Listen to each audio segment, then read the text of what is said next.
What is up, fellow sickos? I am Dan Valley coming at you with my certified fantabulous co-host, Mr. Grant Hughes. It's time. Hashtag accountability season, Grant. We've already done our Western Conference regrades from the 2023 offseason, so go check those out. We are on to the Eastern Conference. A little East Coast bias now, finally.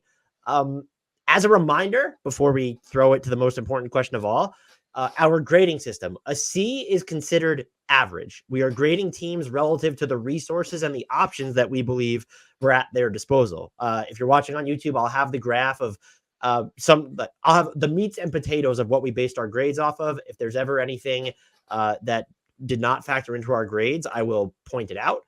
Of course, if it would happen after, because we do them late in the offseason for this reason, but if it happens later in the offseason after the grades, we will, of course, factor that in. There's really only Actually, for the East, there's really only one team. It's the Bucks that you really kind of have to go through and rethink about.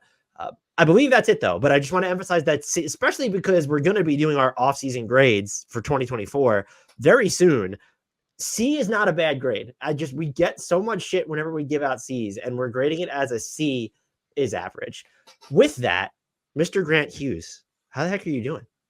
I'm just happy to be here to indulge your East Coast bias. I don't know if that's actually a real thing since we did do the West first, but yeah, I mean, you're ready to walk back some things we said about the Pistons, though. Well, I'm just already looking at our grades from last year and kind of thinking that there's going to need to be some walking back. also, as always, I'm almost more interested in trying to piece together what our thinking was going into these grades a year ago, because I don't know, I guess like a really responsible person would say, so I don't make the same mistakes twice. But for me, it's more just like a little mystery hunt of like, what did I think a year ago and why? Because who knows, lots change in a year. There was some discussion on YouTube in our Discord as well about how we went about grading draft picks, like factoring those in. Do we need like a common line of, I think the prevailing consensus is that if there's more of a decision, it's like the 2024 draft as an example. If Zachary Risache turns out to be just an absolute monster, the Hawks deserve more credit for taking him than the Spurs do Wemby, because that was an actual decision the Hawks needed to make. Is that the lens through which we're trying to look at things? Just really for my own purposes, I don't think I'm trying to like off rip looking at this. Like there might be some instances where it's, they could have went this direction. But I'm just wondering how you want to, just as a uniform approach, how you and I should be interpreting this. Yeah, I mean, that's one side of it, which does make sense, because if it's a no-brainer, then like, okay, so why are we congratulating you for doing the obvious thing? At the same time, if you go too far the other way, it's saying it's like, unless it's an obvious one, like we killed the Lakers for the Hood-Schifino pick because like the next three guys were all way better than him. Yeah. But it's like, you really don't want to go too far down the road of saying, well, look who was still on the board. Like, are we going to kill every team that didn't pick Giannis that year? It's right. Just it needs to be relative to like who was actually being talked about in that position, which is also like, let's just say Wemby had turned out to be just had one of the worst rookie seasons of all time. I guess you couldn't kill the Spurs for making that pick because it was considered the pick. Like there was no other decision to make. Yeah, I think just unfortunately what this sounds like we're going to land on is kind of a case-by-case basis where you're just weighing a bunch of factors, like what was the consensus and what were the other options, and how fair is it to say, well, this guy that went 5 picks later would have been way better. Well, that only matters if someone actually would have considered him 5 picks before. So it's just, I don't know. I don't know that we're going to arrive at a bright line rule, but there is like a little nuance, I think, that you just sort of have to accept when we're talking about draft picks, especially. With all that said, let's get to it. We begin with the Atlanta Hawks because we did these last year by division. So we're basically going through, this is the entire East, but we're going into divisional order of which we published them. So the Atlanta Hawks, Grant, drafted Kobe Buffkin at number 15. And as usual, this is what we should have prefaced. We're not going to read the entire graphic. We're just going to go through the greatest hits. But they drafted Kobe Buffkin at number 15. I remember loving that pick. He barely played for them. They traded John Collins to Utah for Rudy Gay and Memphis's 2026 second round pick. They also created a traded player exception.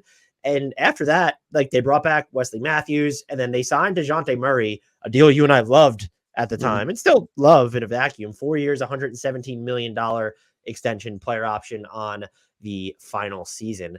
You look back at this summer from Atlanta, Grant. How are you feeling about it now? I'm just going to guess that we were as hard on the Hawks as we were because they ultimately did some tax ducking. I don't remember specifically which moves involved. I suppose the John Collins one for Rudy Gay and a pick was probably a huge part of that. Just because some of the other, like the DeJounte Murray deal, I don't know, by itself is like a B or a B plus maybe, right? You could go even higher. And the Buffkin at the time, there was no way to know that Buffkin just wasn't going to really get a shot. And you certainly liked him. I guess I bet we also penalized them because just ultimately what they got for John Collins was so much worse than what might have been available years earlier. Oh, we hammered it home. We talked about they sat on this too long, and it was this. They kept marginalizing him further and further, and it was like, why is his trade value dropping? Yeah, that's another one where I'm not really sure how. That's another one that might need a little bit of nuance, the not purposeful, but the devaluation of your own asset because you just won't pull the trigger on something. You're just hoping that his value goes up, or some sucker emerges that just needs John Collins and really will give up a first.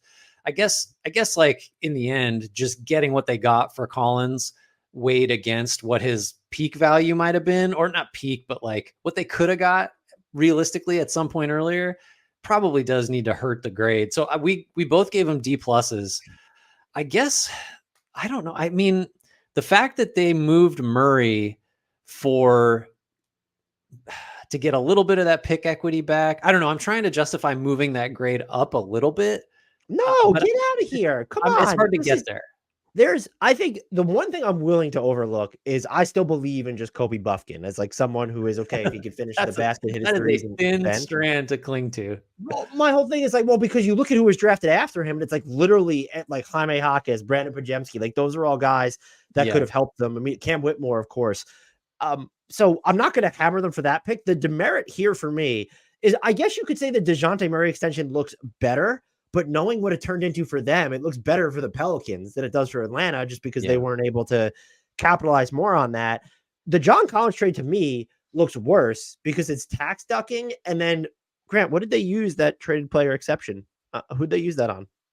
Fat lot of nothing. Yeah, just like we predicted. And so I'll just go to a D- because it's just this was more sort of just running in place bullshit. And we weren't maybe you were. I wasn't advocating for them to trade DeJounte Murray last summer. I don't think you would have gotten any more from him last summer anyway than you did now, or any more from at the deadline than you did now.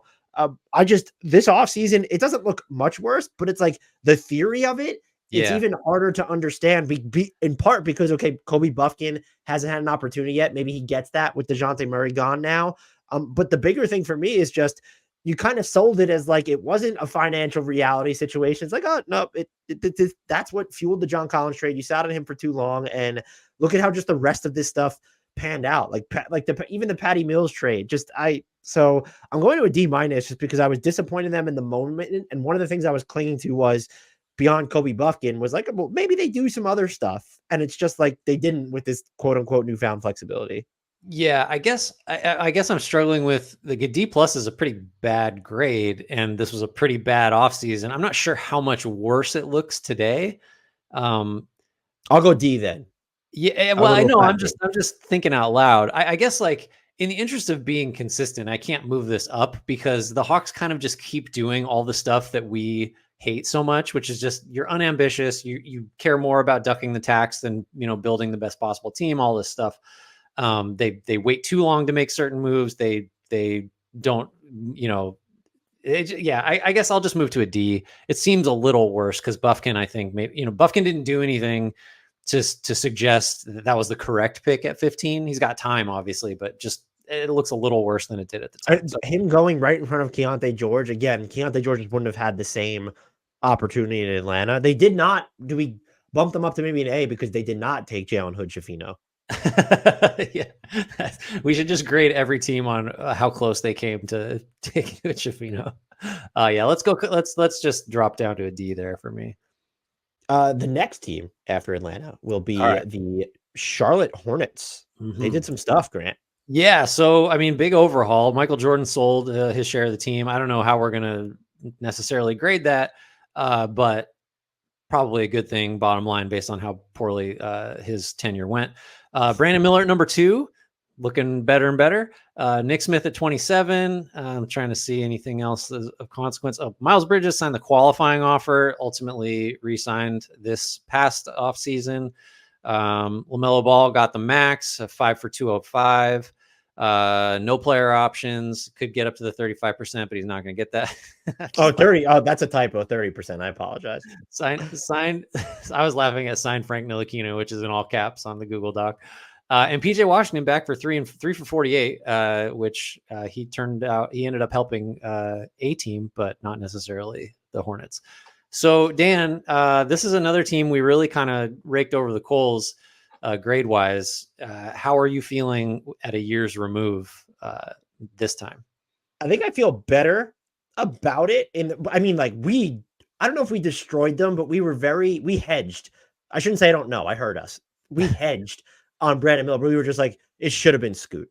Yeah. And no, I'm not even like, there is a world in which Scoot ends up being, but like Brandon Miller is right there. So, I mean, like that was a huge miss for me. Collectively, that was a huge miss for us. We didn't get a chance to grade the PJ Washington contract. That ends up panning out really well for them because just the money was always reasonable, but then you flip him in a trade where you get Grant Williams who helps you. And that 2027, I think it's a first round pick. Isn't there only like top 2 protection on it or something? So that ends up being a great move for them. I would say the Miles Bridges contract, we said it kind of, well, okay, there's the whole domestic violence issue stuff. That was a component of it for sure. But also now his bird rights were in transfer. So what is his actual trade value here? He ends up playing fairly well for them, and they keep him on a deal that I think will be eminently movable. It's declining in salary. So I would probably call that like the Miles Bridges outcome, knowing he's back from a basketball perspective. That ends up being like an average or slightly above average move for them, right? I suppose so. I do. It's probably not fair to consider it, but I have been asking the question of who was going to give Miles Bridges more than he got from Charlotte this offseason. Was it 3 for 75 basically? I don't know who was beating that on the market, but that's a 2024 offseason grade thing. So to get him back, I mean, he's their 3rd best player if everybody's healthy, right? I mean, maybe 2nd, depending on Brandon Miller. So yeah, I think that was a good piece of business. Like that, ultimately for me, just dead wrong on Brandon Miller being the incorrect pick over Scoot. I mean, as it stands today, maybe Scoot's ceiling is higher. I don't know. It's certainly like I didn't listen back last year, but I'm sure that a huge majority of my what did I give? I was worse than you. I gave a D-, was just about like this is like going to set the franchise back for years, taking Brandon Miller at number 2. So dead wrong there, and didn't consider the PJ contract. I don't know. In our defense, like that, we were probably lampooning them for like, how are you not figuring out this situation so late into the summer? That's true. I am curious if I could ask you though. I know I was a supporter on it. You were fine with it, but now he plays 36 games last year. How do you feel about the LaMelo Ball? It's the fun max. Like it's still a max that starts this year. Are you feeling better, worse, the same about it? So as you were talking, I was kind of trying to like wrangle with that in my head. I think one, it's just what you do when you have a player like him. It's still what teams are doing. See Franz Wagner, Evan Mobley, Cade Cunningham, Scotty Barnes. Like this still just happens. We can have a larger conversation about whether that's the right way to do things. I'm kind of leaning towards restricted free agency exists for a reason. You should use it. I do still think that LaMelo would, if you were to trade LaMelo at this number, you're getting a ton back, right? So like, I think the value is still there, even with 2 straight years of a lot of missed time. I maybe I'm a little lower on it, but not a lot. I still think ultimately I just land on, you're not giving up stuff to get off this contract. It's like nowhere near that level. And he could just come out and be an all-star again, like he was 3 years ago. And this is the going rate for a guy this young, that's this productive. Is it weird that I feel better about it? Why? The two things you're gonna have to explain why. Is so the cap goes up, and that that makes it look even better. But the bigger thing for me is, so before he gets injured, I know the actual finishing was still an issue. He was averaging 19 drives per 36 minutes, just by far and away a career high, getting closer to the basket, more to the rim more. if he's going to get, even if he doesn't get stronger, I just think like having the ability to get to that third level now for him makes him a more dynamic scorer. And I've always just been higher on LaMelo than the consensus. Now, the health thing, okay, he only played in 36 games, but like a part of that is like from stuff that we have heard is that he just doesn't trust the medical staff and wasn't the only player. And guess what? Like the Hornets now have a new medical staff in place. So I look at this and I realize it's still a gamble. And I think you could probably, if you were looking at it as just a trade asset, it's worse because, all right, there's another partial season under his belt. So we can say that it'd be fine and that teams would still give up stuff to get it. But as a trade value proposition, which I don't think they're looking to use it as, if you were looking to move him, no, he is not at the peak of his value. But as just like a long-term asset, I'm just based off what I saw last season. I know people have a problem with his shot selection at points, but just the driving, the getting more to the basket, I'm like, that's a component of his game that was not there in the previous 3 seasons. What do you think about the like off court stuff that has kind of emerged over the last year plus, where it's not like, it's like the driving stuff that like, which everyone just is kind of imputing to like immaturity, or he's like kind of an unserious professional, like that kind of stuff. Does knowing a little more about that stuff, even though it's, we're not talking about like crimes or anything like that. Like, does that stuff affect you at all? It would a little bit. I do think some of it's been overblown. Like I'm not advocating like trying to run over children because I just don't think that that's what he did. From what I understand, you heard it here first. Dan does not endorse running down. That situation is being taken. Like it's not like clearly Walker Kessler is doing something worse than LaMelo because Utah's hawking trying to get rid of him forever. So I think it's cause for pause. But like if you're confident in the culture of your organization, and it really does seem like Charlotte is hitting different notes on that front now. And like that could also, like the sale was just like a note, like, okay, Michael Jordan's no longer in charge, but like you do have to give Plotkin, Schnall credit, Jeff Peterson credit. That's not a offseason grade. It happened in the middle, well, towards the end of last year officially, but like what this offseason kind of forecast about what they were going to do towards the trade deadline, it seems even more encouraging. And it feels like now they have a longer term coach in place with Charles Lee. Not part of the grade. I just, with LaMelo specifically, if I was a team interested in trading for him, that stuff isn't really good unless there's like, we've both heard stuff that like isn't necessarily public, but unless it's like way worse than all that, it's just, I wouldn't even second guess it. So how high are we moving this? I think for me, just on, if we're talking like degree of difficulty of picks and rewarding teams for making like the harder decision, taking Miller at 2, I'm just going to move it up to like a B, which is a huge jump from a D-, but that was a hard decision to make and they got it right. And just more broadly, starting last offseason when some of the like decision-making changed hands, this organization just feels like it's going in like a better direction and is like more well-run. And so I mean, you could talk me into going a little higher, but I feel pretty good going from a D- to a B. Yeah, I'm tempted to go to an A. I think I'll settle on a B+ because the LaMelo extension, I guess, is technically debate, but it's like, I'm going to go to an A- because what did they miss on here? It's like, you not could a lot. quibble over like, would there have been like, did you need to, like, if you had waited out the LaMelo situation, he's just not a level of player. Like if Franz Wagner, if the Magic aren't going to wait him out, like you're not going to wait out LaMelo, and you're also not a franchise as the Hornets that can necessarily risk him even getting to restricted free agency. I guess you could look at the Nick Smith Jr. pick. Doesn't really play a role. We play a role this year. The thing that really drives it home, I think PJ Washington contract ended up being like worked out really well for them. But like you said it, the degree of difficulty on the Brandon Miller pick is just that everyone thought it was nearly consensus. Everyone thought they should take Scoot. Yep. And it's at the very least a debate. At most, it's already been settled that they made the right pick. Yeah. Our next team then would bring us to what are we up to? Miami Heat. Oh, this is interesting. So they drafted Jaime Jaquez at number 18. I let it. See, we're already live. We already have the Magic up there. I'm like, I don't think Jet Howard's on the Miami Heat. They drafted Jaime Jaquez on the Magic either, based on they drafted Jaime Jaquez at number 18. Re-signed Kevin Love. They signed and traded Max Strus on a 4-year, $64 million deal to the Cavs for the Lakers' 2026 second rounder. They traded Victor Oladipo in second rounders in 2029 and 2030 to Oklahoma City. They created a $9.5 million trade exception as that. They signed Josh Richardson, signed Thomas Bryant, signed Orlando Robinson. That is the meat and potatoes of their offseason. They were also, when we recorded this, Grant, heavily linked to Damian Lillard at the time. And I don't know if you heard, but Damian Lillard did not go to the Miami Heat. Man, what do we do with this one? Because so basically we TBD'd this to some extent, but we also gave them a D- from you and an F from me, respectively, last summer. I guess so. Let's start at the top. The Hawkes pick, great pick. Saves them from an F, right? Like that. Right. Yeah. Like that was it. It was kind of regarded as, oh my God, the Heat just, how did they get this guy? And then he kind of delivered on exactly what he was billed as. It's just a ready to go, like veteran rookie somehow, who is just looks like a rotation guy for, the next 10 years.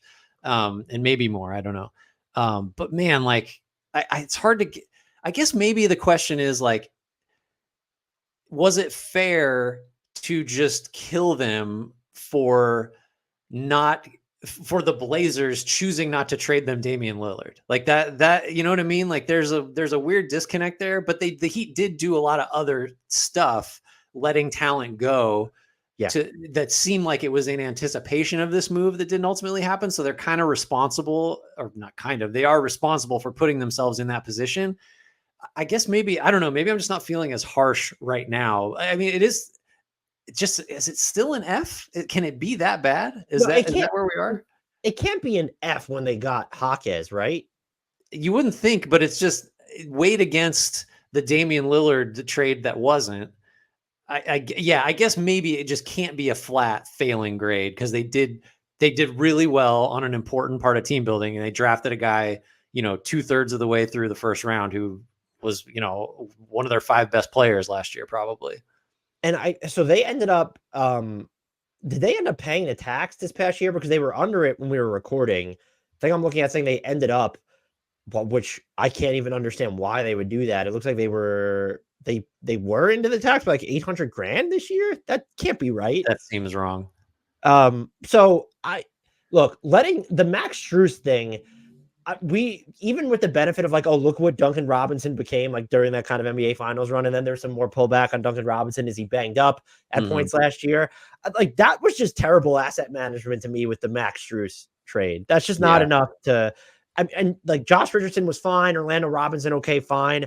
I think Kevin Love worked out well for them. I probably would go to, and so I guess the question would be though, what opportunities did they pass on aside from keeping Max Strus? Maybe Gabe Vincent, like, although he played 11 games last year, like he goes to another team and is hurt. You could imagine he would have had the same knee stuff had he stayed in Miami. So like losing Gabe Vincent, was that a loss? Like certainly not last year. It wasn't. Whoever played in that roster spot was more valuable just by default. The Strus thing, that did just feel like letting talent go. I don't know. I obviously have to move up from an F. You seem so sad about. Well, this is a really hard one. Just because the Dame stuff at the time we did this last year was so fresh, and it seemed like such a potential like catastrophe for a team that, by the way, is coming off a finals trip at the time we were talking about them, and they were way worse last year. So I don't know. Let me ask you this: do you think it was the right call to see, like, the Damian Lillard sweepstakes definitely impacted their thinking, I'm sure, with how they went about their, like, if you would have told them at the beginning of the offseason, no, you're not getting Damian Lillard, is Max Strus still here? I honestly don't know. But like, if you missed out on other opportunities because you were so heavily involved in the Damian Lillard sweepstakes, do you think it was worth if you're sitting in, like, trying to think back in that moment, you probably just wait on that because he made so much sense. And so if you missed opportunities that way, I think I'm probably inclined to go with like a D+ or C-. Like the Jaime Hawkes pick, we can't they drafted someone outside the lottery. He's just in the rotation immediately and helping them. And like a C- actually, that's kind of where I was leaning. Just, it's not an average off season because you did sort of plan for this big thing that didn't happen. But like, how much did they really lose? Like Vincent, Strus, you'd like to have those guys back, but ultimately, like needle movers, not really. You know what, the thing I could be critical for them with, specifically to Max Strus, is that they lack, when you go through, like, this was an issue last year too, like when you look at their contracts, like they're only built for a mega move. Mhm. It's just like they don't have a ton of. There's Duncan Robinson. I think you classify as like, all right, 19.4 million now, 18.2 million last year. That's kind of like a mid-end contract, but it's just, Terry Rozier now, but Tyler Hero at 25 plus, 30 plus for Bam Adebayo, and like Jimmy's making a ton of money, and then it's everyone's just, oh, Kevin Love on basically the minimum, or Jaime Hawkins on his rookie scale. They just don't have conventional salary matching tools, and like Max Strus could have been like that type of tool. Yeah, that's fair. I think that justifies a below So average grade. we're in agreement with I guess a C minus. C minus sounds good to me. I don't know what that means. So, you heard Siri. Apologies. I did. Siri's weighing in. All so right. we're bumping the Miami Heat up to a C minus. And do we have anything else on them, or is it time to actually go on to the Orlando Magic? Let's hit the Magic. So a couple of lottery picks: Anthony Black at 6, Jet Howard at 11. Traded number 36 Andre Jackson Jr., who I'm kind of a fan of, to the Bucks for cash and a 2030 second. Joe Ingles, 2 years, 22, not on the team anymore. I think what was a team? Oh, it was a team option they declined. Mo Wagner, not like just there because of who his brother is. Actually, has played like good minutes for them. We just did the Orlando Magic look ahead. I don't know when it's going up, people, but there's little people on the curtains, and I was talking about how Mo Wagner is like once every third game does something that makes you think that how is this not a superstar? Like this isn't Mo Wagner. This is like he just does something every third game that feels that way. And then every fourth game, he like tries to incite violence by irritating the opponent somehow. That might be. I feel like that's like every game, maybe. Yeah. He basically went into Detroit's bench. Was that 2 years ago and just was throwing haymakers? Do you remember that? That was amazing. So we give them an A, right? A plus for inciting violence. Wave Bol. That's the last thing we'll say. Okay, so I'm curious what we thought about this. Where's Orlando alphabetically? This was like we actually differed pretty much. I gave them a C. You gave them a D plus. I think sort of in retrospect, if you want to stick with a D plus, you just kind of have to harp on, okay, like should they have been like what opportunities did they put? Because everything else they did was just kind of, unless you're that. I mean, you were pretty on Andre Jackson apparently, but just not at the time though. Everything else feels wildly non-controversial, but also it's okay. Anthony Black's in the rotation, but not really playing a ton of minutes last year, and in theory is not what they needed. Like there's probably he has room to do more on offense, and he did hit his threes, but he took a negligible amount of them. Jet Howard, again, in theory, exactly what they need, didn't play really last year. Spends the entire season in Osceola. So I don't know how to square that away. I like the Mo Wagner move. The Joe Ingles move wound up making a ton of sense because you were using him to run your offense for stretches. But this is just like, I don't want this past offseason to let it infect my perception of last offseason, but it's at some point take a fucking bigger swing than this, Orlando. I'm willing to give them more of a pass last year, though. The final thing I'll say before I throw it to you is because it was kind of the let's get more information stage. And now it's like, okay, you've been to the playoffs. We lost exactly how we all knew that you were going to lost in Cleveland. So I don't know, like, I still don't know what I'm going to do with this grade, but do you look at this offseason and say, oh, it's still a D offseason? Kinda. The only thing that's making me reconsider a little bit, and this is kind of a broader question. I'm curious about your take on it. Obviously, Orlando had a hugely successful season last year and got a lot better. So do they deserve any credit for kind of letting things marinate for the most part and not, you know what I mean? Like clearly they believed in the talent they had because they didn't swing a big deal. They took a couple guys that like, yeah, they might help, but they could have packaged those 2 picks to move up or whatever. They didn't take a big swing. And like the results were, I don't know what, if you polled Magic fans and said like, what would you be happy with ahead of last season? Like 95% of them would have been pretty like satisfied with where the Magic ended up. So I don't know, like just if you go down the list of transactions, like nothing is wowing you and they all look, other than maybe the Wagner, like $16 million deal, don't look any better now. Like the Black pick looks worse, I would say. The Jet Howard pick looks worse than it did, although a lot of people didn't like that at the time. But the bottom line was the Magic got way better. And so maybe that means they should grade out slightly higher. But I think if we use that logic more often, we'll just give better grades to teams that won more games, like regardless of what they did in the offseason. I don't know if that's where we want to go. I guess what I struggle with when you look at Black and Howard specifically is like, let's say if they would have went with Grady Dick, which is who I would have picked if I were them, and I still think that would have been the right pick. They clearly weren't. I mean, especially with the way Grady Dick started the season in Toronto, would they have played him more? And so it seems like this plan, because looking at just the way they used Anthony Black too, was you already laid it out. And so it doesn't matter. Like they could have picked, and I think it's unfair to go this route because they were drafted so far out, far back, but they could have taken Jaime Jaquez or Brandon Podziemski, and like those guys probably still wouldn't have played for them, it seems like. So I feel like I might stick with a C because my impressions haven't changed at all. Anthony Black is going to be a fantastic defender, and he has the ability to guard wings. I actually, for when I was doing a redraft, I looked into a lot of what Jet Howard was doing in Osceola. Spoiler alert, I don't typically watch Magic G League games. I apologize. But like, I could see a lot of the stuff he's doing translating to like the actual Magic. I just wonder are they too married to this idea of everybody on the court needs to be like a really good defender. And it's almost like they've doubled down on that with KCP. And it's at some point, the value is you're able to insulate literally anyone else you want to plop into those lineups. So I think I'm going to stick with the C because I don't know that I feel, what I've liked to have seen them now that we have the benefit of hindsight. It's so at number 6 specifically, what should have been the pick then if you don't like the Black pick? That's the problem. So I'm moving to a C- because I think if I were to stay at a D+ or move down, it would be basing it way too much on just frankly what's not enough information still on those 2 picks. And I don't have the obvious guy that would have been the correct pick. Trade up, trade down, like those are all in play. I'm ultimately just giving them more credit for trusting in what they had, which looks like the right decision. Yeah, I can't wait to see what your thoughts are going to be about this past offseason for them. Me too. Next up on our regrade train is the Washington Wizards, who just did a whole bunch of shit, started firing up that rebuilding machine. They fired Tommy Shepard, then hired Michael Winger as president of Monumental Basketball. So that includes the Mystics as well as the Wizards. And then they hired Will Dawkins as the general manager. They traded number 9, which was Jarris Walker, and Sacramento's 2030 second rounder to Indiana for number 8, Bilal Coulibaly.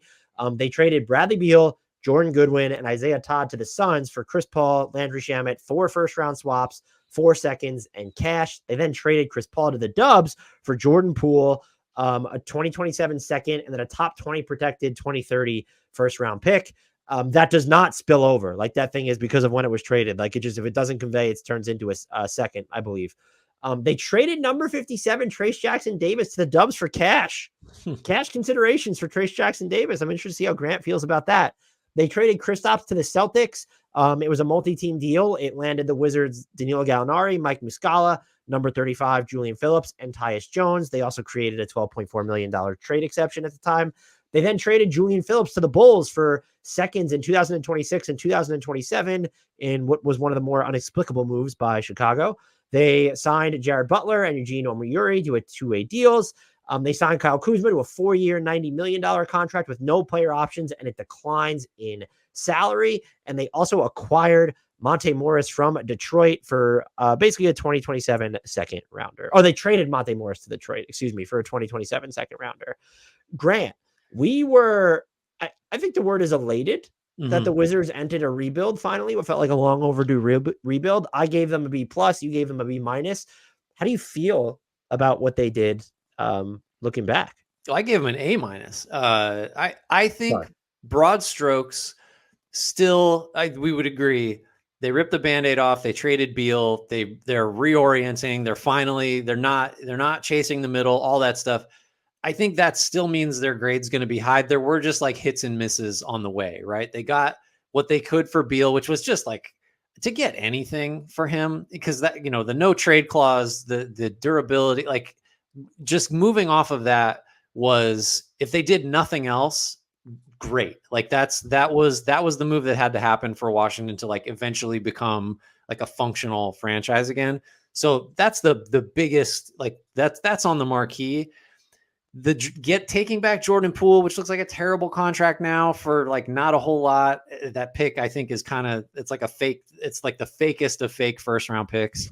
The Porzingis trade, I guess like clearly he had the leverage of his player option though. Yeah, that's what I mean. It's hard to, it's like, oh my God, like he mattered so much for the team that won the title. Like how is this all you got? It's not, I don't know which way to go with that. The Kuzma deal, I guess, maybe still looks fine, the declining salary, but like they did not trade him for future assets. So, but that could still happen. I think we would agree getting Koulibaly is better than getting Jarris Walker based on last year. So I don't really see, even though there are some, like the Jordan Poole thing is one that's giving me like some real hesitation, but I still just overall, the Wizards did what they were supposed to do. So I'm just going to leave it at an A-. I think I'm with you leaving with a B+ because I probably feel better about what the front office looks like. And it's weird. So the Denny Avdia trade, we both love Denny Avdia. And part of me wondered, like, are you, and I understand this is a regrade of the 23 offseason, but this front office in place, like our impressions of them, like they're the ones making that move. The fact that they took a 2029 first back as primary compensation, I know they got number 14 and got Bub Carrington, but like that was in a draft where like no one really wanted, like the Portland was a team that's bad and traded a lottery. Like you just don't see that happen. So the fact that they took as a primary form of compensation such a distant first rounder made me think, okay, yeah, Ted Leonsis could still come in and fuck this up for them, but they're going to have the stomach to really think in broad strokes, in big picture terms. So I feel better about that. But then I look at the roster now. This is all about the front office. And I'm like, why so many veterans? Yes. Type deal. So I'm going to stick with a B+. I'm with you. Like the one that could really come back, but it's just so hard to know at the time. Giving like Trace Jackson Davis could have helped them / would help them, right? Like he could play next to Alex Sarr right now rather than having Jonas Valanciunas. So to give up that pick for cash, but we've also done this before where we fall in love with a late second round pick after 1 year and they kind of fade from existence. So, I mean, the direction's a big one, but like just some of the stuff on the margins, like I mentioned, the Julian Phillips thing did nothing for Chicago, and yet the Washington got 2 seconds out of him. So just, I thought they had a good offseason. I guess I'm higher on the Kyle Kuzma contract than you. I think if they wanted to move it, like I'm assuming they would get like at least one good first round, like not a top 20 protected first round pick type deal. You'd hope so. And I mean, that's the thing is they've got quite a bit of runway to still do that, which like, you know, again, is maybe a reason to view that contract a little more favorably. Yeah, I don't know if we're going to be consistent at all and we're just going to kill these teams for not, you know, pulling the ripcord. We got to reward the ones that do it. Right. And it's also, they stuck with it. And we tend to, I think collectively, not necessarily saying you and I, although I'm sure I do it at times, we probably over romanticize teardowns because it feels like they're easier to complete than the ascent. But like a year later, I don't feel any worse about, if anything, I feel better about the Wizards' direction, even though I haven't agreed in full with everything. And that is subject to self-destruct if they don't give Bilal Coulibaly like a double usage rate compared to his rookie season. All right. Boston Celtics. This is going to be for one of us a little harder than the other. Oh man. Oh man. Can we skip this team, please? No, this is, I mean, well, I don't know how long this needs to go. So traded Marcus Smart, Gallo, Mike Muscala, 35, which was Julian Phillips, for Porzingis, number 27, which is Marcus Sasser, Golden State's 2024 first with top 4 protection. Sasser then goes basically to becomes James Najee in 2 seconds, more or less. Do I have that right? Not super important here. Oh, and then James Najee, I forgot about all this, and they just kept moving down. James Najee becomes Jordan Walsh, and Dallas is 24 second. Signed and traded Grant Williams to Dallas. What did they get back out of that? Dallas 2 seconds. Yeah, 2 seconds. One from San Antonio, one from Dallas. Got a trade exception out of it. Signed O'Shea Brissett and Delano Banton. Both guys I like. Neither of Portland likes Banton too. So yeah. Jaylen Brown got the 5-year, 288. No player options. What we did not have at the time, which will be, you know, seems relevant. They traded Malcolm Brogdon, Robert Williams III, a 24 first, which became Bub Carrington, rerouted to Washington via Portland, and a 2029 first for one Drew Holiday. I feel like I should just grab the talking stick for this one. So I gave them. I mean, I didn't love the offseason. I just liked it a little more than you. So go ahead. I want to make it clear. We said this after the fact when we talked about the Drew Holiday trade. We felt a lot better about Boston after that trade. But if you go back to the Boston Celtics look ahead that I did, I still was harping on the concerns of it still feels like they might be at a playmaking deficit. What if Kristaps Porzingis just doesn't stay healthy?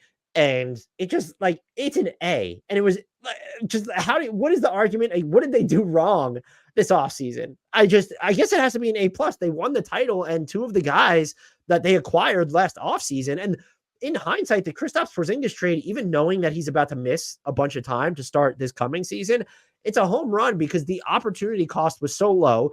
It did not, as some people speculated, like prevent you from extending Derek White or get into like, oh, do we need to break up the Jays when Jaylen Brown's extension is going to kick in?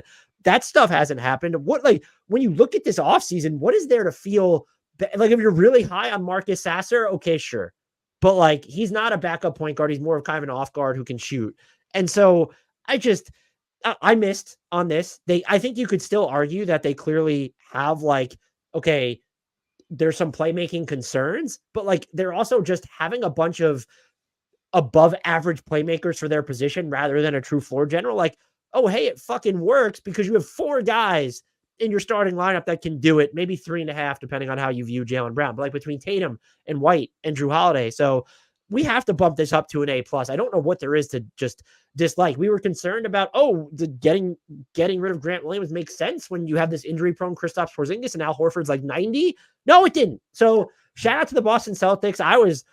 This is probably one of my bigger misses just because, I gave them like an average grade basically, but they just, and I've said this to you a bunch of times now, everyone, including myself, was like kind of worried about them or looking for reasons not to believe in them. And I think we're just going to look back as like, that is collectively a generational team. Like they had a generational season that we just all couldn't accept at face value for so long. We were conditioned to be skeptical and we really just shouldn't have been. And finally, the level of difficulty it must have taken, even from just an emotional standpoint, because I know Marcus Smart had declined, to make that call specifically to move him when they did, the degree of difficulty on that is through the roof. And so it goes from a C- to an A+ for me. Yeah, I had him at a B before, not including the Holiday trade. It probably would have been an A, I think, had that been included. So so factor that in, and then all the biggest moves they made just worked out better than even I thought they would. Like Porzingis mattered so much more than you could have ever foreseen just because of the way they used him and the dimension that he added.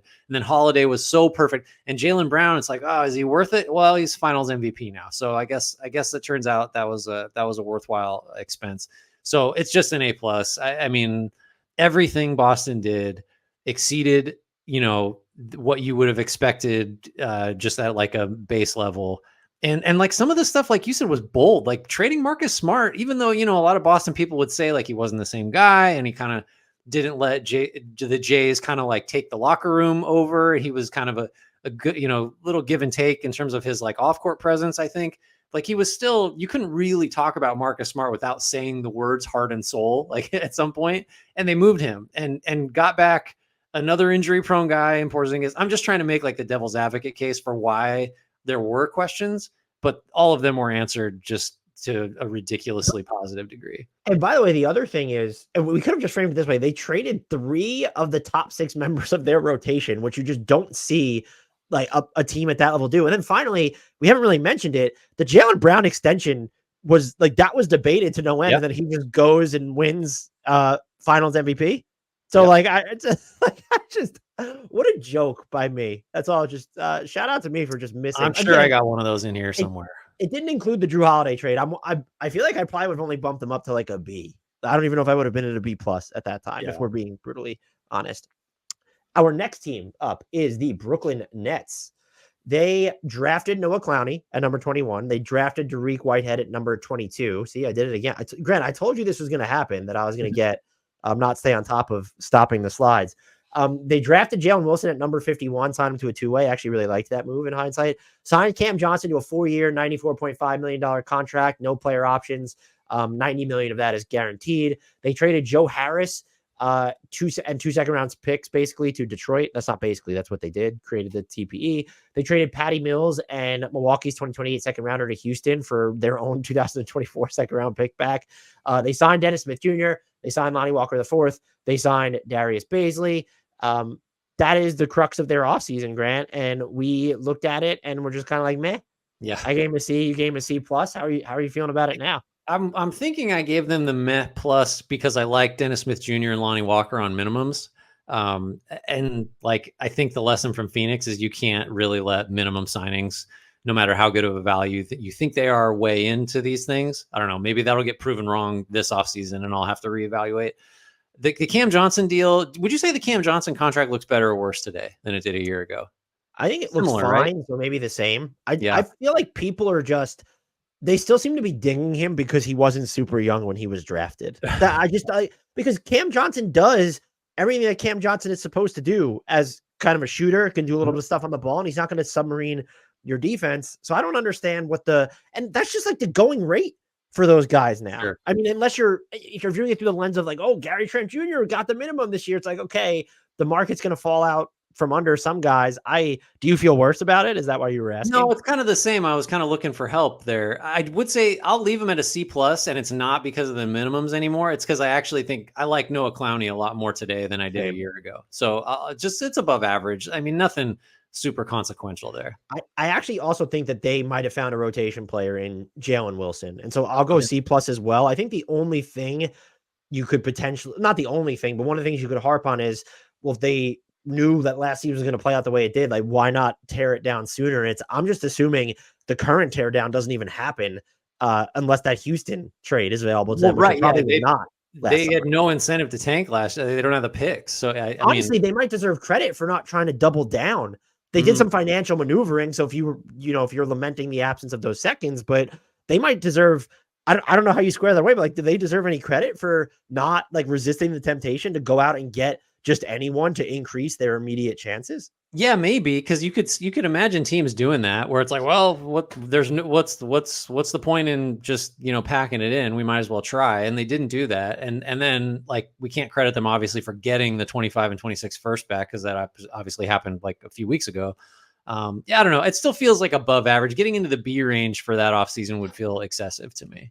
I'm gonna go B- though. I like Jalen Wilson. I hope they play Noah Clowney and Nick Claxton together a bunch, because that might be the most like switchable dual big front court in. That's a fun 4-5. After the Brooklyn Nets, we get to your New York Knicks. New York Knicks. I'm just looking. Okay, what did we do last year? Okay, interesting. I'm curious what we thought. So sign Josh Hart, 4 years, $81 million. That was because I listened back at the time. It was only like in the ether. It wasn't actually official. So I don't know how heavily we might have factored it in. I believe we treated it when I was listening back as like it was done, but we never really clarified. In hindsight, was that kind of the harbinger of like all the Villanova guys like Jalen Brunson taking less? Because it wasn't a situation where Hart had a little more flexibility and didn't really need to wait to do this. I can't remember the I think it was like the way that he went about it was like the fact that it ended up being another Villanova guy probably should have been the clue that like, oh, he did this. It gave the Knicks more flexibility to use the non-taxpayer mid-level. And it was for that guy from Villanova. But like, we probably made the joke about connecting the dots at some point in the season, but like, it wasn't, oh, they got Dante DiVincenzo because Josh Hart did this. Mikal Bridges is next. We probably at least thought that. Okay. Anyway, we traded Obi Toppin. I will say, we definitely did not think that Jalen Brunson was going to take this extension. We dismissed it before it was even a rumor. And then the news comes out that he was like, reports were that he was going to take it. And we were just like, nah, we'll believe it when we see it. So, right. Yeah. Well, I mean, I don't think anyone else is going to do that. So Obi Toppin to Indy for a couple of least favorable seconds in 28-29. Dante DiVincenzo got the mid-level, right? It was the full mid-level, 4 years, 49.9. That's looking pretty good. Signed Nathan Knight, Jalen Martin, Dylan Windler. What else? Signed Jacob Toppin, which they just did again this past offseason. And that's pretty much it, right? That's all we had to go on. You had them at a C. I had them at a C-. I have no recollection of why I went below average. We got to feel a lot better about it now, if only because the DiVincenzo signing was just one of the best anybody made all summer. And they still deserve a demerit for this. They held on to Obi Toppin too long. It was written in the stars that he was going to need to be moved. And it's fine that they ended up doing a solid because of like the whole agency relationship. And he ended up flourishing by his standards in Indiana. But like looking at it from an asset management perspective, you knew Julius Randle was there. You knew that wasn't going to change. So, you drafted him with the intention, I'm assuming, of trading Julius Randle. So even if you couldn't have predicted the Julius Randle breakout, to hold on to him for as long as you did without really ever giving him like a massive role. I understand he wasn't a fit for the team. They still deserve a demerit for it, but we missed on the Dante DiVincenzo. I did anyway. I remember writing that people are viewing Dante DiVincenzo as the second coming of Steph Curry in New York for his floor spacing, and he's not that. And what does he become in New York? He sort of was. And it's funny because it's like the piece that came out about how Steph Curry kind of helped him, like with all the stuff that he's doing as a shooter. So I think you look back at this, and some of we did not subscribe to this, but a lot of people were. This was the summer they needed to make the big move. Yada yada yada. We talked about at length who did they pass on? What was available to them that they punted on by going this route? So we did not hammer them for not making a bigger trade, because I don't look at what happened. Like, they weren't a James Harden team. Like, they weren't really OG Anunoby they were linked to, but they eventually got him.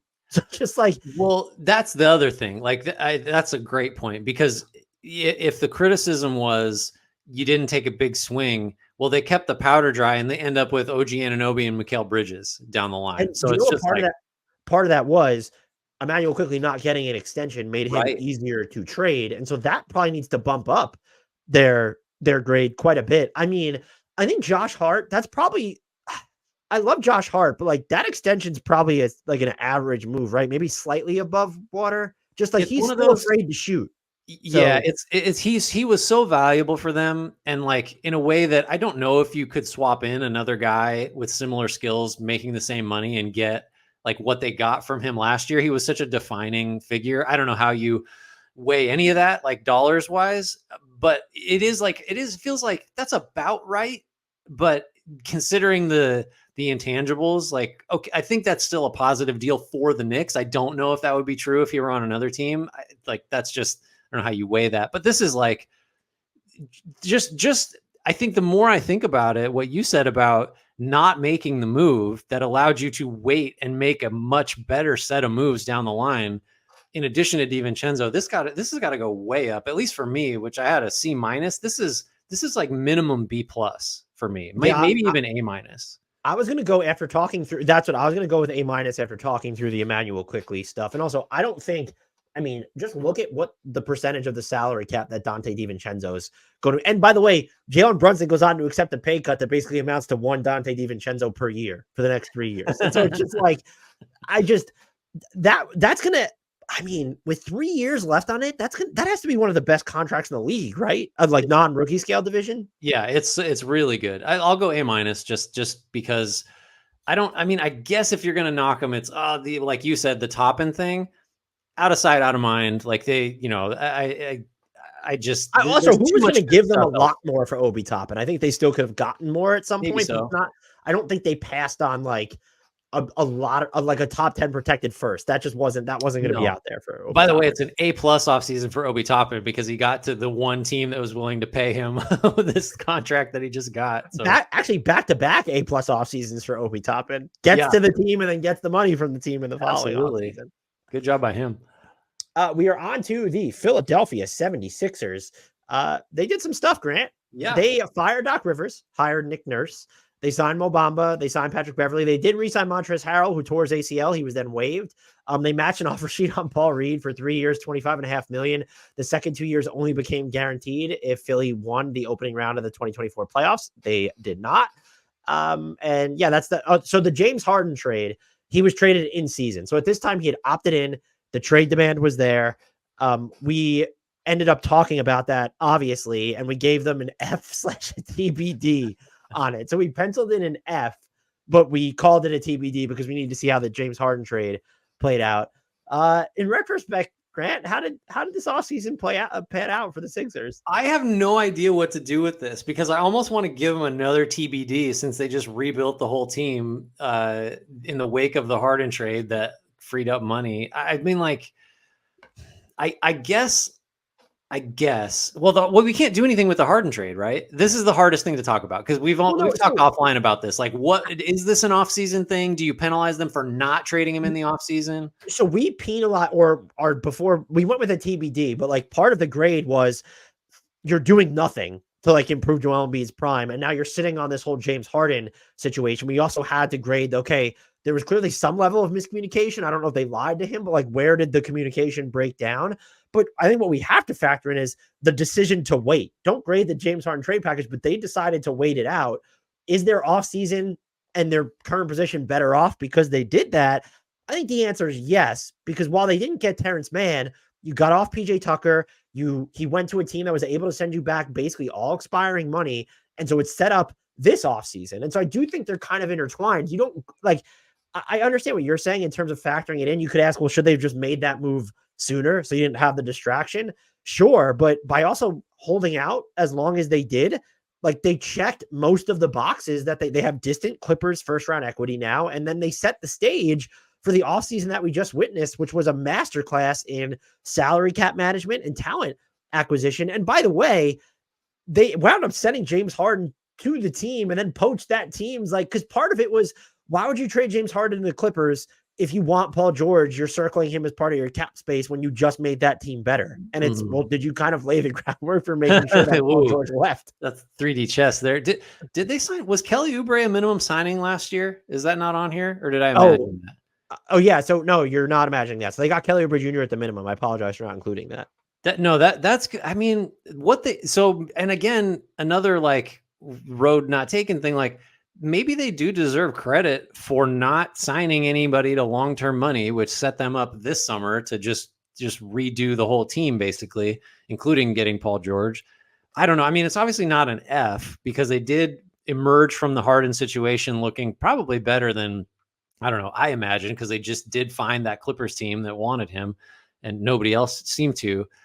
This has got to be, are we going above average here? I just don't, I don't know. Like, the other thing to consider is like, think about what Joel Embiid looked like under Nick Nurse as a passer specifically. Well, just Rivers to Nurse is just an upgrade flat out, right? Like Nurse is just a better coach and certainly was better for Embiid. It certainly was better if you weren't going to just spam pick and rolls with Harden and Embiid, which was not going to happen because Harden was going to be gone. I'm tempted to go B minus just because it was like remarkable to get off of Harden, even if it happened later, and set yourself up. I mean, think about this. Think about how difficult the decision must have been to essentially, in a lot of ways, say, Joel Embiid, we're not going to put the best possible team around you this year in your prime.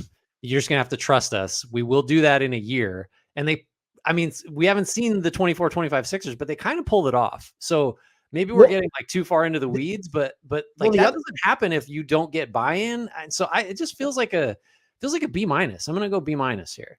So I'm going to go to an A. Wow. I think the other things that we haven't talked about yet is you had to convince or get Tyrese Maxey on board while all this is happening with not signing his extension. And so to do that, like to have the level, to get the level of trust from that player who is one, represented by Clutch and Rich Paul, and then two, to get that buy-in while you're dealing with a Harden situation of him claiming that you broke a promise to give him X amount of money or whatever it was.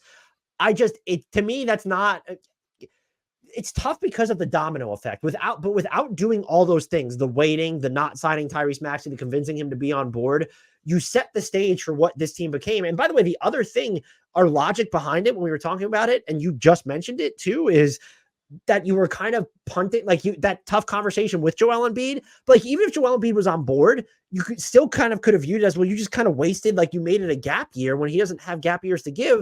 Right. But also it ends up not really being a gap year because Joel Embiid got injured, and look at what they were before he got injured. Like Tyrese Maxey was like borderline all NBA last season. So I like all that stuff factoring in. It wasn't perfect because they probably could have went about the James Harden situation differently. And would this same deal, like the thing that is impossible, at least from my perspective, to figure out is, by waiting, like what did they gain by waiting? It wasn't Terrence Mann. It probably wasn't first round equity when you look like what they got back. Was it, we were able to get PJ Tucker's money off and that wasn't originally going to happen? So that's what I'm never like, if that same deal was available to them, when we were doing these grades, then yeah, you probably should have just taken it if that's what you wound up accepting. But everything else you did, like it really did pave the way for just an incredible offseason from them this year. Yeah, the Maxey, I've totally forgot about the Maxey thing. And it is now my personal crusade to get teams to, convince players they do want to keep to go that route. And it's so hard to do. So that I've got to go, what did I say? I'm going much higher than that. And then like, I do always, in the past, I've made the argument that you shouldn't get credit for, I think in the Durant case for Brooklyn, probably like you flew the plane into a hurricane and you managed to land it successfully against all odds. That's a little bit like You traded stuff for James Harden, and oh my God, it went sideways. Who would have ever imagined? They kind of emerged from that unscathed somehow. So maybe you went flat A. Man, the Maxey thing is really persuasive. What did I'll they go say- A minus just because you brought some of the difficulty on yourself by adding Harden in the first place. I know that's not a last offseason thing, Well, but I can't get to a flat A. But however, the alternative would have been what with Ben Simmons as opposed to James Harden. That's I'm really trying not to give a flat A, but you keep giving me reasons to do it. Yeah, that's true. God, imagine how much worse off they'd be. You're not getting, what do they get for Harden? They got at least one real pick. I'll go an A. Just do flat A. Yeah, I mean, they have that distant Clipper. They got 2, I think, first round picks out of it, like in net. So, and like they get that while he's disgruntled. We went from a TBD F to an A, which is basically aside from an F minus to an A plus, like that's the largest possible jump that you could make. Well, but it's a unique situation. We don't have, this was really a 2-year plan that like started getting executed last year. And it's like, not a lot of teams have the balls or the, like, you know, I don't know, planning acumen to and the ability to like coax patience out of players that just have no reason to be patient with you. So we've got to go all the way up to an A. I can tell you one team that's not going to get an A is this next team, and that is the Toronto Raptors. Is this my team or your team? I'll take them. So fired Nick Nurse, hired Darko Rajakovic. Grady Dick at 13. We were both, I think, you more so than me. We're pretty high on that pick. Still good pick. Gary Trent picked up his player option. I think we thought it was going to pretend an extension, and apparently it could have, but he wanted a lot. Misread his own market quite a bit. It seems like. Re-signed Jakob Poeltl, 4 years, $80 million. Dennis Schroeder, 2 years, 25. Jalen McDaniels, 2 years, 9.3. Let's see. Was Fred VanVleet? No, leaving? It was just, that was a big, like most of these teams didn't shed that level of talent. So I wanted to know, like part of the grade was Fred VanVleet left. And then at the time, Pascal Siakam and OG Anunoby were both still on the roster facing unrestricted free agency. Anunoby had the player option. Siakam was headed straight for it. So what did we give them? Yeah, we killed him. We killed him. I love it. This is the only F minus on the board from Dan Valley. Congratulations. I had an F. I mean, we're not moving this up a ton, are we?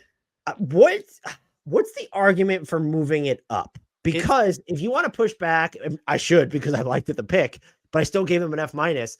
The Darko Rajakovic hire, I mean, if you want proof of just like, look at what Scotty Barnes was under him, look at what RJ Barrett was able to do under him after the trade. So I think that's a good hire. Grady Dick doesn't start. That was looking rough for a minute. But it turns out to be, I think he should probably be their 5th starter right now. I don't know what to make of the Gary Trent Jr. situation. Like I think they were smart not to offer him more than they did, but then kind of losing him for nothing is not great. I don't like the Jakob Poeltl contract still. I recognize that he does stuff for this team, but when they're still kind of trying to determine their direction, I don't love it. I think at best it's an average move, and I would say it's probably closer to below average. Jalen McDaniels, disaster. Dennis Schroeder, okay, a fine placeholder.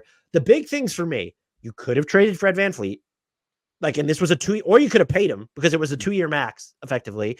And then the other thing is the decision, because it was a decision to not trade Pascal Siakam and OG Anunoby at the time. I don't know, maybe in OG Anunoby, because of the injury history, you're fine with what they ended up getting for him. Again, RJ Barrett was great for them. I love Emmanuel quickly. You got, based off how you paid him and gave him a 5-year deal, you want to keep him around.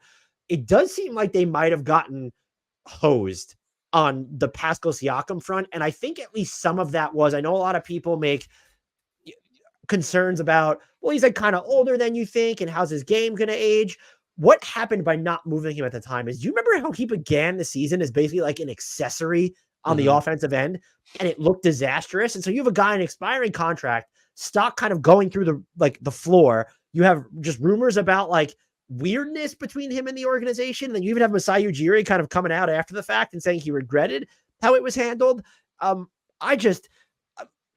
Maybe I'll bump it up to an F because I like Darko Rajakovic now, obviously more than I did at the time because we didn't have a ton of background on him. But this was still a pretty bad offseason because in a vacuum, even if waiting for the OG Anunoby trade was the smart decision, Waiting on the Pascal Siakam front, I do not think was. And the most charitable interpretation of that is they were trying to figure out if they could still be good.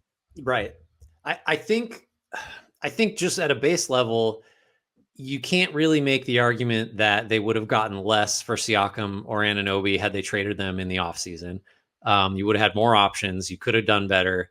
And I think if you look at the situation Toronto's in now, which isn't bad, because quickly Barnes, Barrett, like there's those four guys, Pirtle, Barrett, Barnes, and Quickly, in the time they played together, they obliterated. Like the numbers on the data on that, like foursome is really good. The problem is, I think there's a scenario where, and go all the way back to Van Fleet if you want to, trying to move him sooner. Although I don't know if it's fair to call that an offseason thing because you would have wanted to trade him at the deadline in 2023. If you're looking at rebuilding teams and you're like ranking them, like who's got the brightest outlook, just between who's got the cornerstone, who's got the most draft equity, who's the most flexible, who has the most upside, like Toronto almost doesn't even profile as a rebuilder just because Barnes is on the max. You still have Pirtle, who's a veteran center making 20 a year. Quickly is like, he's young, but he's not like, oh, what's he going to be in 5 years? You know, he's not 19. Barrett, I think, is fairly well established. They'll hit a new level. Like there's a scenario where if Toronto plays this a little differently, they're loaded with future firsts. They're super, it's Scotty Barnes and everybody else is like under 20 or, there's a scenario where they really are rebuilding and weighed against what they look like now, which is like probably not a bottom 4 team, but also probably not more than like a lucky play-in entrant. They're like dangerously close. It's like more promising than a Chicago Bulls or previous like Washington Wizards middle, but it's kind of a middle situation right now. And I don't know if there's massive upside to get, it's going to be a top 4 team in the East in a couple of years. And it's going to be really hard for them to maximize their lottery equity. So we graded them about as harshly as possible. Well, here, I'm actually actually wondering, okay now, and that's almost the problem, if that makes sense. Right. They're weirdly like, they're being reactive rather than proactive. It's just not hurting them. It's just like they were trying to see, are we better than expected? And no, we're going to react to it this way. And it seems like they're kind of doing the same thing leading into this year. But here's what they basically, so they turned Fred VanVleet, OG Anunoby, and Pascal Siakam into Emmanuel Quickly, RJ Barrett, Ochai Agbaji, Kelly Olynyk, Jacoby Walter. They have that other first round pick from Indiana in 2026. Who am I forgetting there is like sort of the meat and potatoes of that? Bruce Brown. So just like, because I mentioned Agbaji and Olynyk because they used one of those picks that they got from Indy as part of that trade to get them. That's objectively bad asset management. Yeah, right. It looks, and especially measured against, had you traded 1 or 2 or even all 3 of those guys much closer to peak value, like you could be sitting on 6 or 8 future firsts, a couple young guys that might have cornerstone potential. Like, it's hard to be totally fair when you're weighing again, you're comparing like, well, they hypothetically could have had this. We don't really know. But like, I think we had a pretty good idea of like what OG Anunoby could have gotten had they traded him at a certain point. Same with Siakam. They just, maybe it's still an F. I don't know. Cause I think the more I talk about it, the more concerned I am that they are like a little stuck. It's still, and I mean, the Darko Rajakovic hire might be like the thing that's saving it from an F. I'm going to stick with an F. Where are the Raptors fans at, though, that were telling us Fred VanVleet was addition by subtraction? Oh, my God. The argument would be Fred VanVleet was there the last 5 years, Fred VanVleet. How about that? The other thing, too, is like, I guess you could make the case if they let FEV walk, did that unlock Scotty Barnes in some capacity? And I'm not going to buy that. So, and by the way, if you were making the argument that he was addition by subtraction, that was wrong. So like we had a ton of Raptors fans that were just making that argument. So not painting it with a broad brush, but that response was, I couldn't believe it. Still can't believe it because, hey, it was wrong. Our next team up as we change divisions here, your Chicago Bulls. I called them your Chicago Bulls when we were doing the 2023 offseason grades. I think it's only right that they remain your Chicago Bulls. Oh, okay. They re-signed Nikola Vucevic to a 3-year, $60 million deal that does not decline in salary. I highlighted not on the screen because still couldn't just do anything right with that. Traded 2026 and 2027 seconds to Washington for Julian Phillips, the number 35 pick. Re-signed Kobe White for 3 years, $36 million. Signed Javon Carter, 3 years, $19.5 million, player option on that final season. Signed Torrey Craig to a 2-year, $5.4 million deal. Had a player option for this coming season that he picked up. They re-signed Ayo Dosunmu for 3 years, $21 million. That was the meat and potatoes of their offseason, Grant. I believe we were pretty we didn't hate it, but I gave them a C-, and you might have hated it. You gave the Bulls a D+. Yeah, overall direction, not our favorite. The Vooch deal, you're probably just better with the cap space as opposed to having him on the roster. Andre Drummond was better than him for a good chunk of last year, and he's gone anyway now. Didn't move DeRozan. Basically, didn't get much of consequence for him. I don't know if you want to start. Do we go down the list of LaVine, who was in the rumor mill at the time of these grades, and then that whole season, his season was torpedoed, and his trade value was right along with it.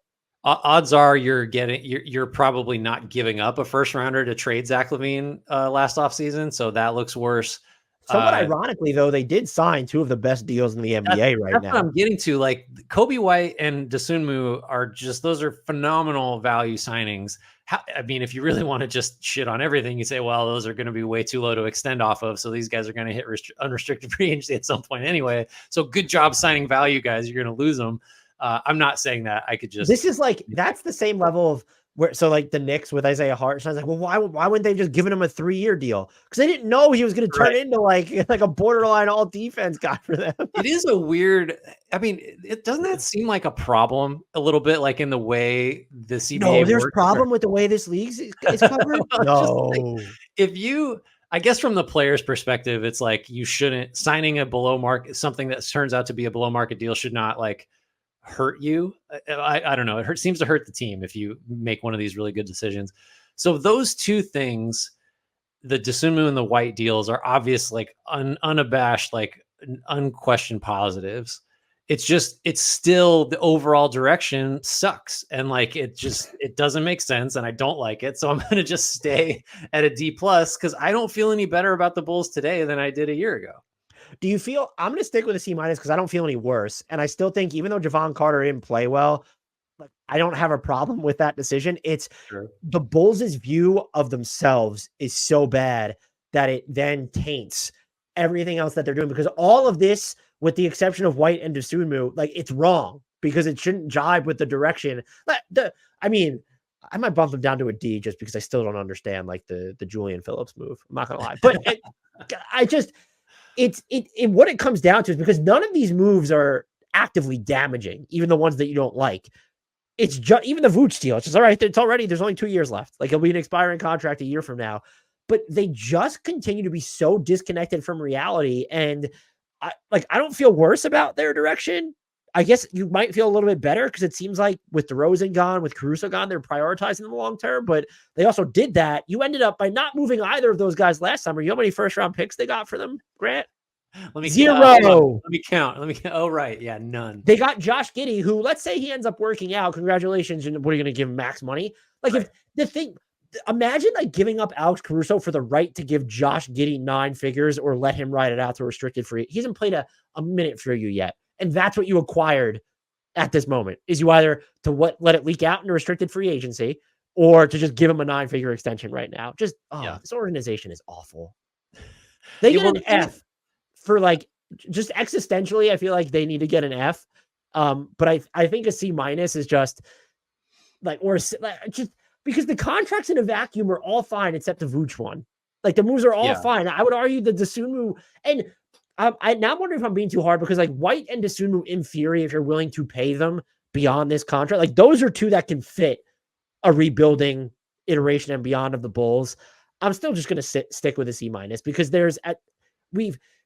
we saw the Chicago Bulls same movie over and over again, enough to know that this was going to end in disaster. They continuously had the opportunity to get out in front of it, and they didn't.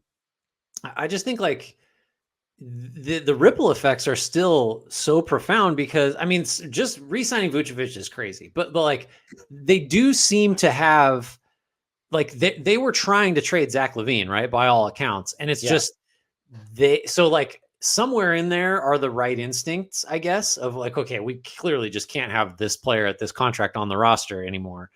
And then they go in. So it's like, okay, good. Oh, progress. We're ready now. But then they wait too long on DeRozan. They trade Caruso without getting picks back. And it's just like, are you guys ever going to just really just go for it?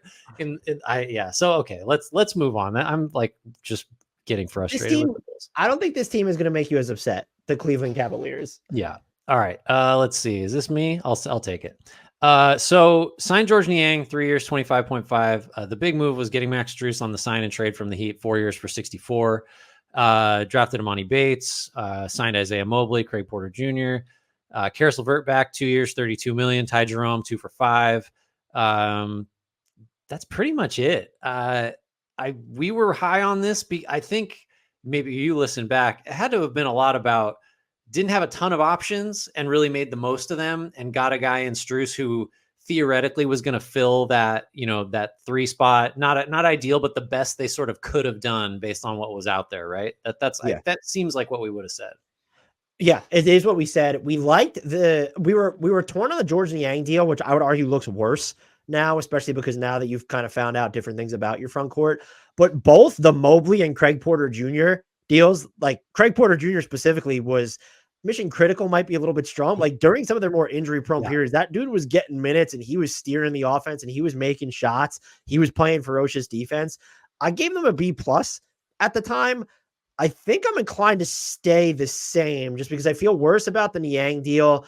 I'm net neutral still on the Karis LeVert stuff. But I like the Strus deal still. And like I said, even the Bates pick, I think is still a good flyer. And then specifically, to get Craig Porter Jr., like, and what he ended up meaning for you, even for that brief stretch, is kind of a home run. So I'm going to stick with a B+. And also, if you wanted to, I think you could go higher just because of what you said before, where they didn't have a ton of options at their disposal. I think, like, just as a general rule, anytime someone you sign on a 2-way contract is in the news cycle for a decent period of time for the right reasons, that's a home run. Just like if the fact that they got anything and like they really didn't need him for a decent stretch. I'm sorry, but I'm wondering if I'm interjecting because like this is how my mind works.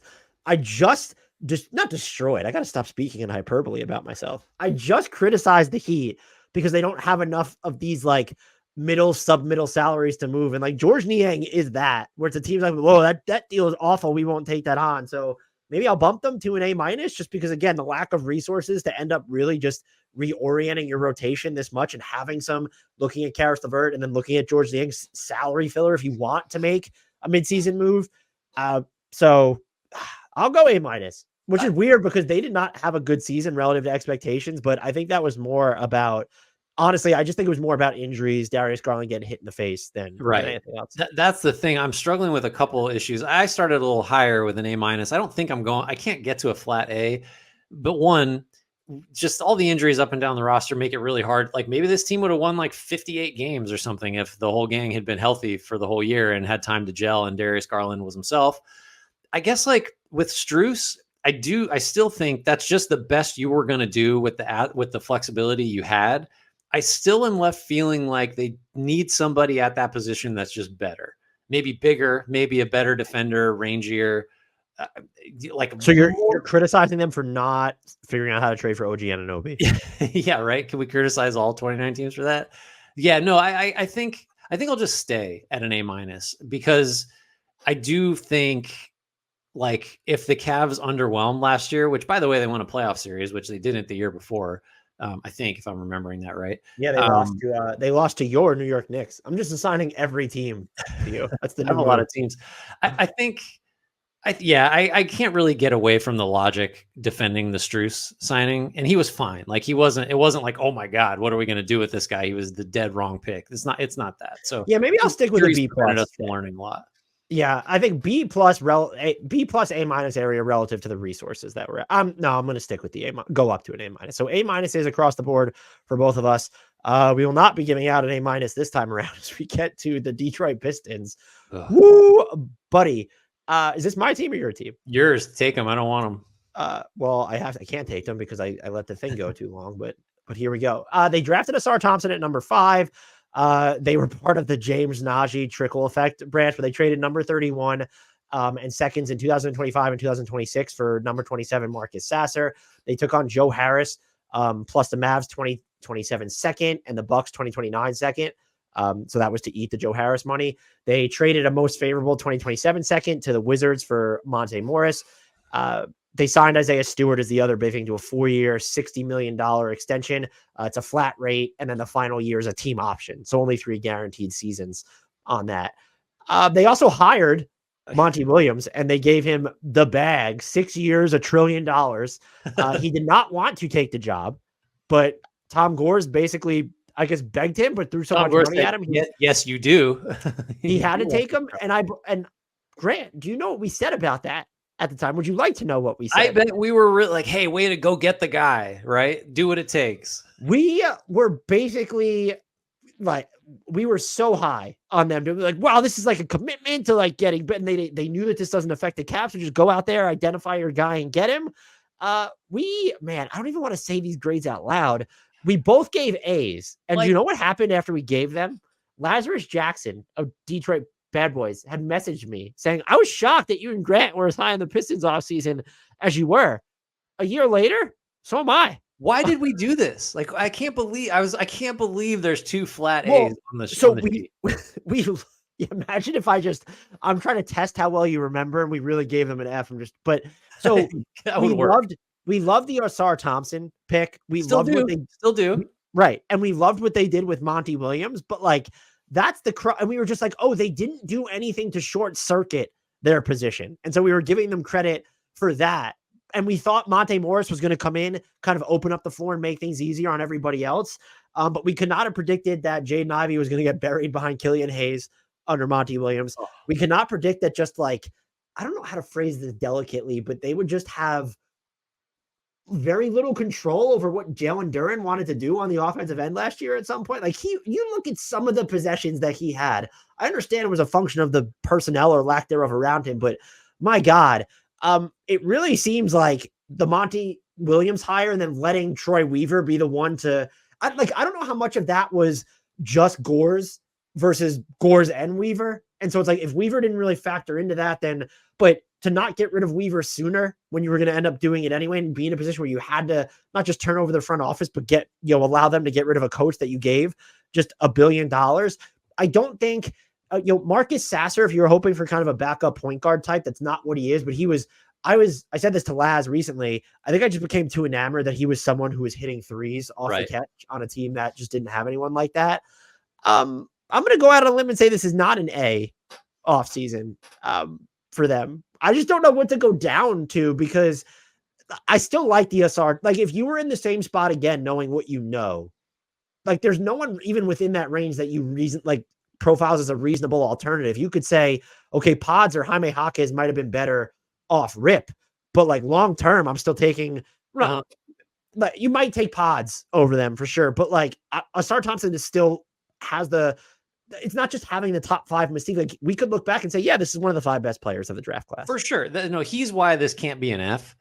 Even though everything attached to the Monty Williams, just what felt like sabotage at certain points with all the Killian Hayes stuff, like that's all F level for sure. But Thompson, I mean, we're talking like, I get it. There's arguments for other guys in the draft. You cannot convince me that there's anybody that went after him that definitely has more upside, which in the Pistons position, that still is kind of what you should be after, is just how good could this guy be if he hits like his 100th percentile outcome? I don't care about the floor.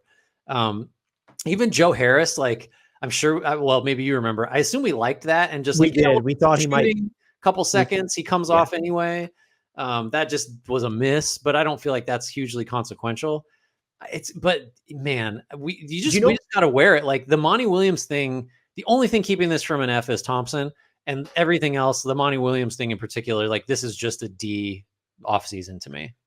Right. And it's probably like closer to a D, like to misread the situation that much it's bad. And the other thing we did not, listening back, criticize them enough for was just kind of like perpetuating this. Why is there 9 trillion bigs on the roster? And it's okay. They didn't get as married to the dual big setup, I think, as we were kind of worried about. But it was also just like using Stewart too much at power forward at the end of the day. And as soon as you got Simone Fontecchio around the trade deadline, like he comes in and it's, oh my God, like look at what this can do for us. And then also, we probably should have been more critical of like why it was Bojan Bogdanovic on the team for as long as he was, like not making those moves sooner. So I'm going to go down to this is all based on Monty Williams. Basically. I'm going to go down to a D minus area. I just don't, not a banner offseason for them. No. This next team had a much better offseason than the Pistons. Indeed. The Indiana Pacers. The Pacers did any better. So traded number 8, Bilal Coulibaly to Washington for number 9, Jarris Walker. Got a 2030 second via Sacramento out of that. Ben Shepherd at 26. Traded Strother, Pickett, Mojave King, and Cash, and a 24 first, least favorable from like 15 different teams. Let's see. Yeah, I don't know. I don't know why I even read that one. Let's see. Anything other? Got off of Chris Duarte to the Kings for a 2020. What? What were the like? I thought the Kings were like, oh, look at what Duarte did with Sabonis at one point. Let's kind of recapture that. And then it's just, no, that's not. And then we're going to have to, he became filler in the DeRozan trade, but to give up what you did for him where that ended up. This is not the worst logic really, but it just totally did not work out. So this is way down the list, but signed Bruce Brown 2 years, 45, much to the Nuggets' chagrin, although they probably knew that there was just no way to retain him. Team option on 24-25. He is a Toronto Raptor now via the Siakam trade. Got to Obi Toppin, trading the least favorable of a couple seconds in 28 and 29. I like your note, linked to Pascal Siakam. That link connected eventually, but not an offseason move. So, Dan, we very much enjoyed the Indiana Pacers offseason work, and they made the Eastern Conference Finals. Injuries factored into that, but they had their own injury issues. I mean, so you had an A-. I had an A. We were just in love with the Central Division. Do you know why my A- existed? Why? Because I said they should have just kept Bilal Coulibaly and not taken Jarris Walker. You know how I feel a year later?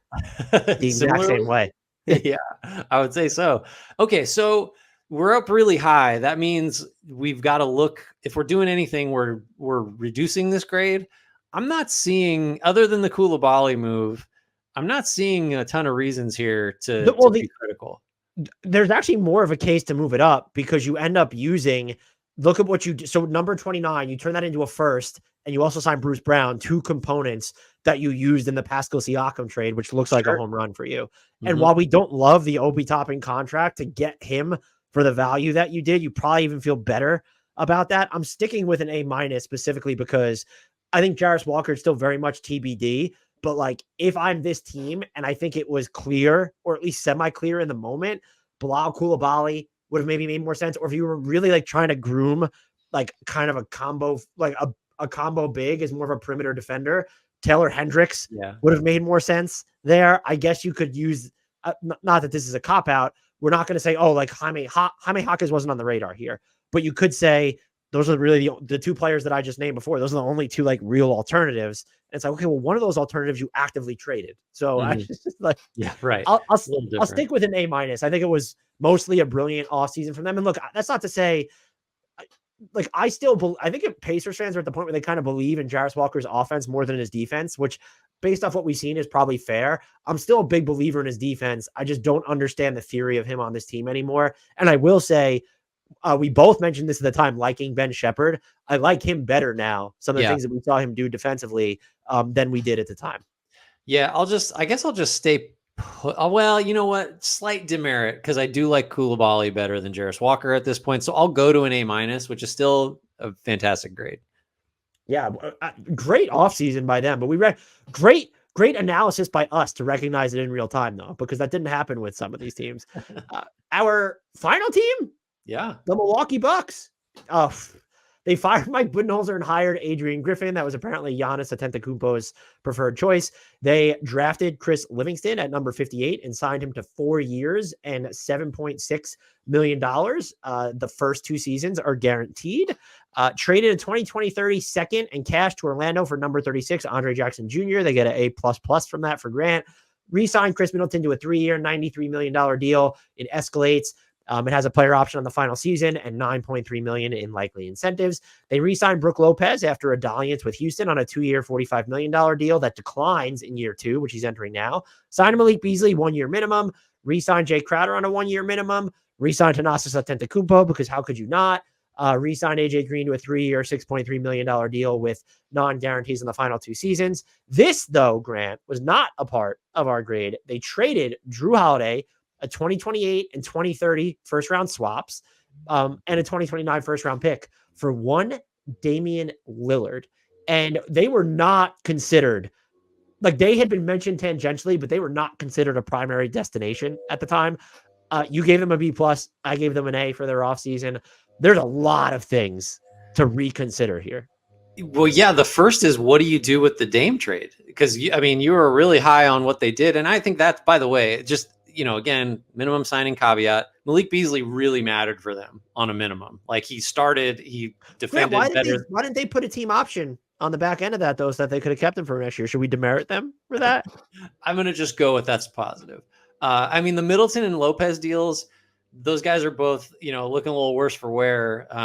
But that was just what you had to pay, right? To keep those guys around. And there really wasn't a scenario where you're going to quibble or you're going to go test the market and see what happens. Lopez kind of did that and ended up coming back. So, I can't move down for that. The question is, do you move them down for the Dame trade? That's what I'm wrestling with. So quickly on the Brook Lopez front, he was actually offered more money by Houston. And so maybe we should view that more favorably. I have a question for you. It's basically the same question you're asking me, but today, right now, would you still have made the Damian Lillard trade if you're the Bucks? I kind of think I would rather have Drew Holiday than Damian Lillard, like full stop.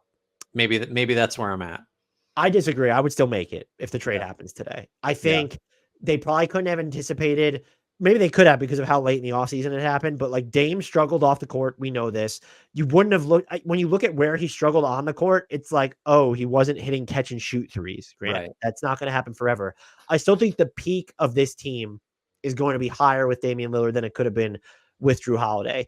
And so I still would have made it. It's not as, I don't know if it was even a no-brainer at the time. It's certainly not a no-brainer now, but at the very least, I won't knock their grade for making that trade. If anything, I'll applaud it because what happens after you acquire Damian Lillard? Giannis recommits to you. That's true. That's true. I think that's a big plus for them. Again, that wasn't part of the offseason, or it wasn't part of our grades when we did it. Excuse me. So I think the real thing to focus on here is how badly they missed on the head coaching hire, because I want to know, did Adrian Griffin come in and say that he was going to change all of their defensive tenets to start the season? And the Bucks were like, you know what, this sounds like a really good idea. No more Brook Lopez at the basket. Hell yeah. Let's go for it. Isn't this just a good example of a franchise being beholden to a superstar? Because you said it, right? Griffin was Giannis's pick, and Giannis re-upping after Dame shows up suggests that maybe he said that's something we ought to look into as well. And the coaching thing was a full-on mistake. I do think there's a discussion to be had about whether the Dame trade was the right move. And if you just didn't have to think about what does Giannis want, the problem is you are going to do what Giannis wants no matter what. And every franchise in this position would operate similarly. It just seems like the results weren't great. You started higher than me, right? So I'm moving down from a B+ to a B because my concerns with the Dame trade were that you wouldn't necessarily get enough of an offensive and late game boost to offset all of the Holiday bonuses that come with him that aren't quantifiable, along with his production. And then the coaching thing was just if you could just snap your fingers, first round embarrassments and all, wouldn't you just rather have Mike Budenholzer than either Griffin or Doc Rivers at this point? If that were a tenable situation, you would, right? Yeah, I don't even think that's a question, to be honest with you. So for me, it's got to move down. I think there's still a world where Dame is back to himself this year, and this looks like a bad regrade. Maybe we should regrade our regrades at some point. Well, but to be fair, it's the problem with the Dame trade is, at least right now in the moment, it doesn't, while I would still do it, it's a C move. This is not they stole Damian Lillard from Portland. But the other thing is maybe, and by the way, this puts them in the position they're in, which is stuck, right? Second aproned, no assets to trade. How do we get better? You're in a better position if you have those picks and swaps and Holiday's lower salary, right? That's something to consider too. The overall position the Bucks are in is just thank God Gary Trent like blew it with Toronto, or Toronto blew it with him, and you get him on the minimum, because otherwise, like, you can't make this team better, or it's really, really hard. I think you're more flexible if you don't do the Dame trade. By the way, the other thing too is not because you wanted to keep it clandestine that he was involved in trade talks.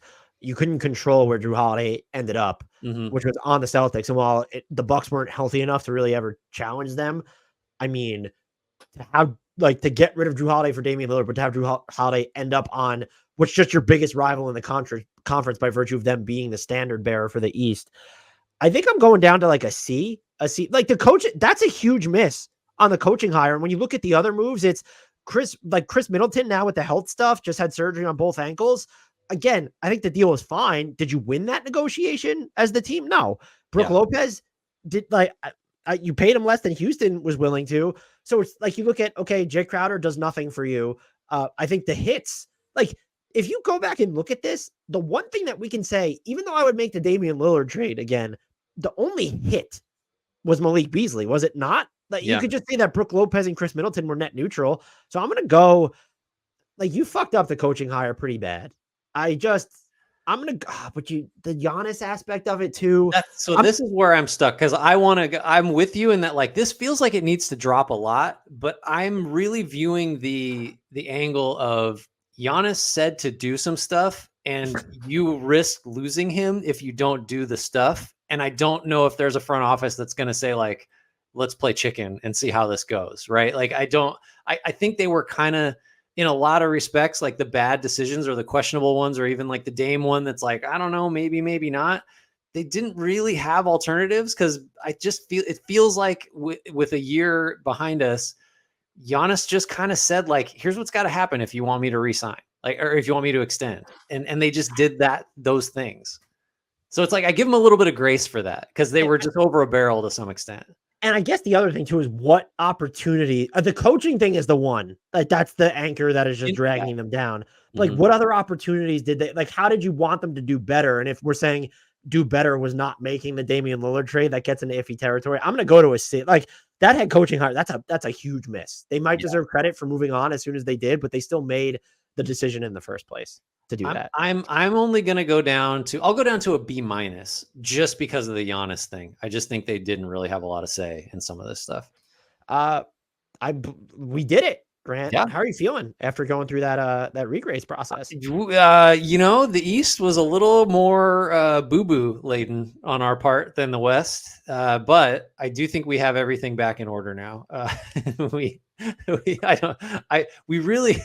It really would be like a scary sicko thing to do. But what if I jokingly said it, but like, what if we regraded regrades next year?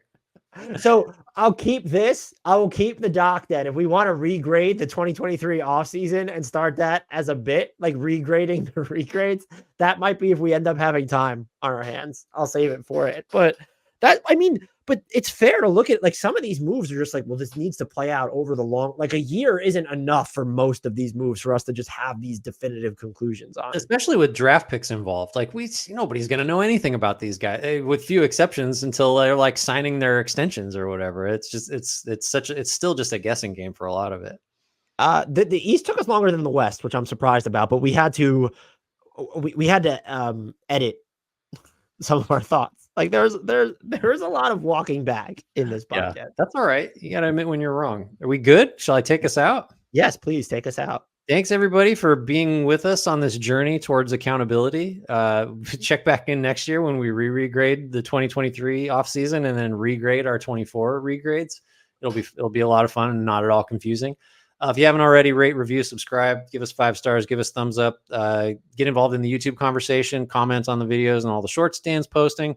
Help the algorithm love us, help us grow the podcast. Tell your friends, tell your enemies, regrade your friends and enemies on a yearly basis, just to kind of see where everybody stands. That would be a fun exercise that certainly won't cost you, friends.